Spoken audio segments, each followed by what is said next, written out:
بسم اللہ الرحمن الرحیم۔ سامعین و ناظرین محترم، نبی کریم صلی اللہ علیہ وسلم نے ہر شعبے سے تعلق رکھنے والے ہر فرد کے لیے، قیامت تک آنے والی انسانیت کے لیے روشن تعلیمات چھوڑی ہیں۔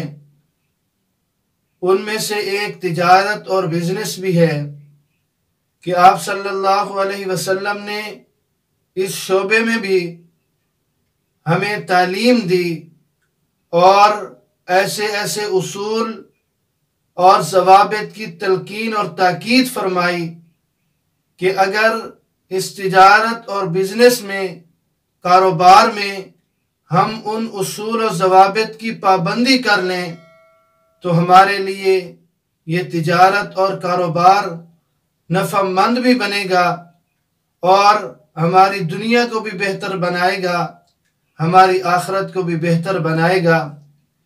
آپ کی خدمت میں ایک عظیم شخص کا نام لے رہا ہوں جو صحابی رسول بھی ہیں اور بہت بڑے تاجر بھی ہیں، اور ان صحابہ میں شامل ہیں جن کو رسول اکرم صلی اللہ علیہ وسلم نے ایک ہی مجلس میں جنت کی خوشخبری عطا فرمائی، جنت کی خوشخبری دی، عشرہ مبشرہ جنہیں کہتے ہیں۔ اور صحابہ کرام کی یہ عظمت، حضور اکرم صلی اللہ علیہ وسلم سے محبت، آپ صلی اللہ علیہ وسلم کی قربت، آپ صلی اللہ علیہ وسلم کی تربیت کے فیض سے یہ ساری چیزیں انہیں ملی ہیں، اور ان کی زندگیوں کا اس چیز نے رخ ہی بدل دیا۔ نبی کریم صلی اللہ علیہ وسلم نے تجارت اور بزنس کے لیے جن اصول اور ضوابط کی تلقین و تاکید فرمائی ہے، ان میں 3 باتیں بڑی اہم تھیں۔ صحابہ کرام رضوان اللہ تعالی علیہ مجمعین ان کے پوری طرح پابند تھے۔ نمبر 1، تجارت اور بزنس کے لیے ضروری ہے کہ اس بات کو سمجھا جائے اور اس بات پر عمل کیا جائے اور اس اصول کو مد نظر رکھا جائے کہ ملاوٹ چیزوں میں حرام ہے۔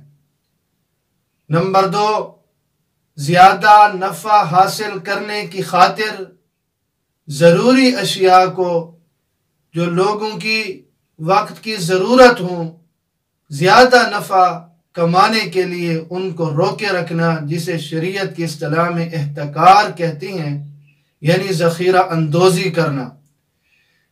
ذخیرہ اندوزی کرنے والا فرمایا کہ وہ ملعون ہے۔ جب اس پر لعنت کی گئی ہے تو آپ خود فیصلہ فرمائیں کہ اس کی تجارت، بزنس اور کاروبار میں پھر برکت کیسی ہوگی۔ اور تیسری چیز جو واضح فرمائی وہ یہ کہ منافع کم سے کم لے۔ ان 3 اہم بنیادی اصول کی پابندی کرتے ہوئے صحابہ کرام رضوان اللہ تعالی علیہ مجمعین نے جب تجارت شروع کی تو پھر ان کی دکانوں پر گاہکوں کا ہجوم رہتا تھا۔ ان میں ایک بہت بڑے تاجر ہیں رضی اللہ تعالیٰ عنہ، حضرت عبد الرحمن ابن عوف۔ ان سے لوگوں نے پوچھا کہ آپ کی کامیابی، ترقی اور خوشحالی کا اصل سبب کیا ہے؟ انہوں نے فرمایا، کیا فرمایا؟ توجہ کے ساتھ سنیے گا کہ تھوڑے نفع کو زیادہ نفع کے انتظار میں کبھی رد نہیں کیا، یعنی اس بات کا انتظار نہیں کیا کہ یہ تھوڑا نفع دے رہا ہے، شاید اگلا آدمی آئے، اگلا گاہک آئے اور وہ مجھے زیادہ نفع دے۔ نہیں، وہ جو نفع مل رہا تھا وہ تھوڑا تھا، میں نے وہ لے لیا اور زیادہ منافع کے لیے اس چیز کو میں نے روکے نہیں رکھا، میں نے زیادہ نفع کا انتظار نہیں کیا۔ اور فرمانے لگے کہ اگرچہ میرا کاروبار تھوک کا ہے، لیکن مجھ سے اگر کسی نے ایک جانور بھی خریدا تو میں نے انکار نہیں کیا۔